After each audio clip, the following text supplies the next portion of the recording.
Faktanya nih, kada semua lakian nang sanggup mahalileng.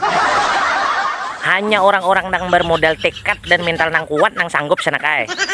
Amunnya ikam kada sanggup, ya nah ikam bisa siup di pipi kangen toh. Omai mang lanjinya pandir pian toh. Bujur pandir amang nih lanjut. Cuma ini satu hal nang perlu disampaikan menurut amang. Karena ini menyangkut salah satu bagian dalam keharmonisannya sebuah rumah tangga. Amunnya kada amang nih nang hungang menyampaikan, siapa lagi nah hakon. Jadi kayak apa mang caranya aja? Sekira kita sanggup juga.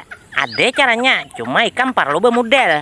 Gasan apa? Gasan ikam menukar susu kental manis. Nah, jadi sambil ikam palitakan susu kental manis di situ.